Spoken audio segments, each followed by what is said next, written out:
as a professor, to profess is to tell the truth, okay? So I'm going to tell you a lot of truth and you may not like it. So, but what I'm going to do is you're adult learners, so I'm going to use my method which I teach. I do executive briefing for CEOs. Over the last 15 years, I primarily involved in helping CEOs as a master executive coach to prepare their future leaders. And I engage a lot of CEOs and their direct report in what we call group facilitation. And I adopt a process that I've developed over the years as CEO. Somebody from Scope is here. So I allow you, but at a royalty, to pay me a fee to use this. I'm going to share with you my insights into what we call some of the challenges, and of course I will share with you also some strategy how to manage Gen Y and intergenerational differences. But does not mean that whatever I say is gospel or the truth. Although I will back up everything by research. You will see in the paper that you will receive the PowerPoint slides, and you will see all the references, the source on slide. But whatever this research that I am going to cite doesn't mean they are gospel. So what do you need to do in this room? When you've been presented something, when somebody shares with you, as adult learner, as professionals, as HR leader, what do you need to do? Sorry? Challenge. Exactly. So you need to challenge. So in other words, all of you must be prepared to have one question in mind as I present. What is your thought? What's your view? You may agree or disagree. You may challenge. And again, most of these are based on research that's been published in the US, in the UK, and Singapore. What else do you need to re-engage the employee? What does need to be present? Sorry?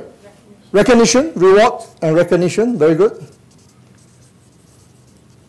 Team spirit, or esprit de corps. All these things can be classified as what we call the organizational environment, or what we call climate.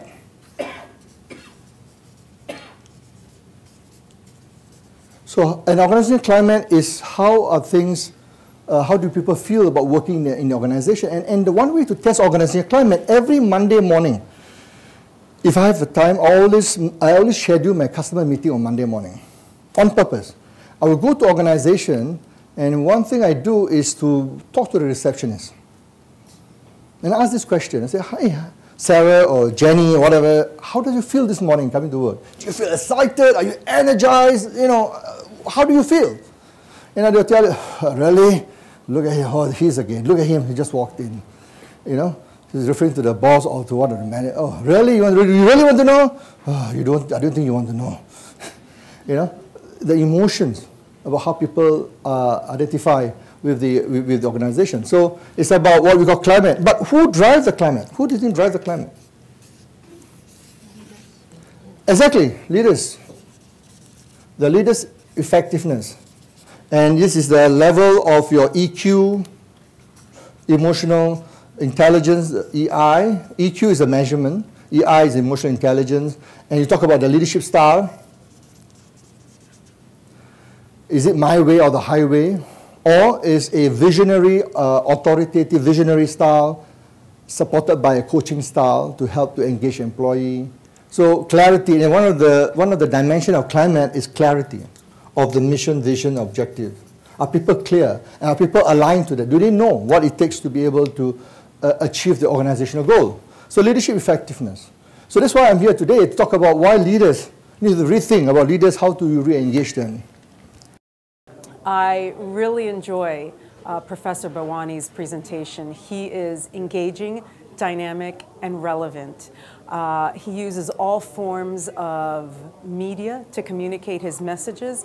And the great part about it is that he uses both his professional experience, his experience with his clients, his experience inside corporations, and his experience as a professor to deliver the messages and information that is real, on time, and very, very useful to take back for my own employees and my own clients.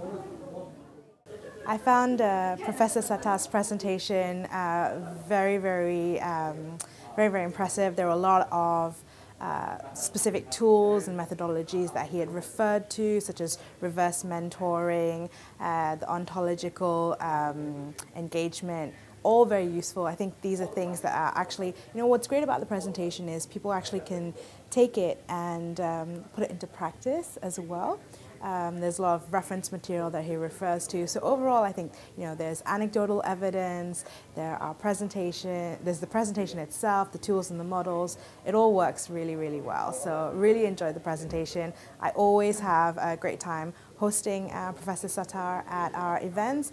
He's spoken at a lot of IQPC events, and he's always delivered a great presentation, gets great feedback. So we're happy to host him anytime, really. Thank you. Personally, I found Professor Bhawani's presentation this morning very engaging, and he has kept a very upbeat tone about it. And I think the topic that he has chosen today is very relevant to today's business environment. And his insight is very contemporary, and actually he left the audience a very fair bit of information, quite a fair bit of thoughts to ponder upon. And I think it helps greatly with organizations who want to do this deployment and this implementation within their own organizations.